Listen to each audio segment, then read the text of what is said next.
president in waiting. Kamala Harris compares January 6th to Pearl Harbor and 9/11. Certain dates echo throughout history. December 7th, 1941, September 11th, 2001, and January 6th, 2021. I repeatedly question how she's so bad at this, and it just almost seems at this point like she's trolling everyone.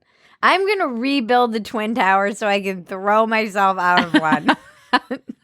It's so crazy to me how they keep trying to make this January 6th insurrection that I can't even say without giggling a whole thing about terrorism and comparing it to these foreigners coming into America and killing thousands of people. I know.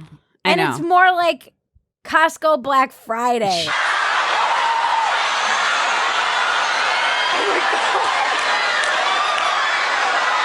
To most Americans. Right.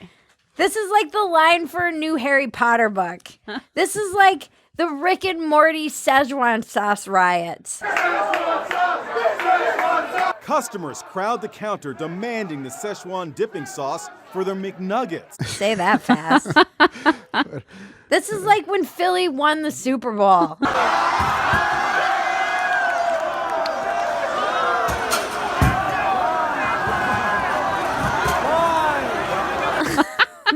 This is what this looks like to most Americans, many. The Matrix 4 was a bigger tragedy for our country. That's fact. This is breathtaking buffoonery.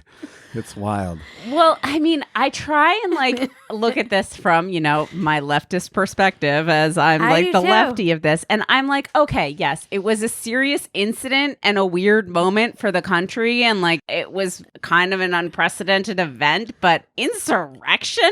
Are you kidding me? Like, this isn't like a scar in the psyche of our country the way Pearl Harbor and 9/11 were. Well, for half the country, it is, or at least they're trying to make it that way. But they're trying to paint it like that. Yeah, absolutely. They're intentionally trying to traumatize half the population. I think I said calling January 6th an insurrection is like attacking someone with a banana assault with a deadly weapon. Like that first hit might do a little damage, but after that, the banana is destroyed. No one was looking at this thinking that these people were going to take the Capitol over and run America. Like overthrow our government. Yeah, suddenly our armed forces are like, well, let them have there it. is a dude with bullhorns in the Capitol. I guess we're taking direction from him now. And I know that it's really hard because you can't like minimize it without everyone being like, well, I guess you're okay with the like insurrection. They were trying to overthrow our democracy, and the reason a lot of people define it as an insurrection is because their intent was to overturn the results of the election. Well, and like interrupt the process, but in fairness, they thought that the election had been stolen. So they thought they were standing up for like democracy in their own way. I don't know. It's just so wild to me. I just think of when we were in South Africa, and we were in South Africa a month later. And so Jaron and I, every Uber driver, they were like, oh, were you guys at the Capitol? Like, they thought it was hilarious. And and other countries were looking at it and laughing. I don't think they were looking at it like really in fear that like America this is not an insurrection. Right. Especially if you live in a country where a coup attempt is like a real valid thing, fear that you live with. Yeah. Or you've seen it in other countries nearby where like governments are overthrown by militias. There's that picture of them walking between the velvet like, ropes. I know. Like they're like, oh, Americans, you guys are adorable. They just thought it was hilarious, and they weren't like, oh my God, were you scared? They were like, oh, were you at the Capitol with the guy with the horns? Right. I think the troubling thing is, it goes back to the beginning, is that there is half of this country, or at least part of it, that really wants this to be Pearl Harbor or 9/11. Like, let that sink in for a second.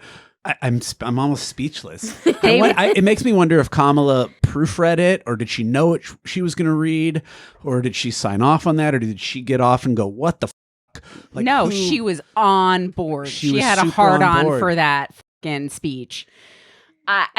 and half the country like wants to be traumatized by it. Like Yeah, they're like that's it. intentionally feeding that aspect of it in their own minds to blow it into something that because it reinforced what they had been believing. That like he was about Hitler. This was going to be the people seem to forget that the Democrats for 4 years were like, this is the last election we They've will been saying ever that have for in a our decade. lifetime. right. I also think people on the left underestimate the riots that occurred that summer. A lot of the time, like, you can't both sides this. It's not the same. But for many Americans, that was more real and visceral and right in their face than the thing that happened to the Capitol. And traumatic. Yeah. People lost businesses. People are still cleaning up after that. Right. And they're like, well, this isn't the same, but it's like, but it still felt like political violence in its own way. And yeah, I think you're right. And it's not both sidesing it to call out hypocrisy, right? Like, I think that's the thing people mistake. Like, both sides are whataboutism. No one's justifying their own Yeah, they side. can go, hey, look, like, you said nothing about this, and then you're calling this 9/11. Like, where, like, there's got to be something like fiery but mostly peaceful protest. Pearl Harbor. Yeah. Right? Like, come on. Like, that's, I think, what. There's a sliding scale here. Yeah, 9/11. 9/11 and Pearl Harbor are at the extreme end. We really have a knack for hyperbole in this time where everything is literally Hitler. Like, wearing masks is literally Hitler. Right. And like, the new Nazi. Literally child abuse. Everything's a trauma. It's weird, though. It's not.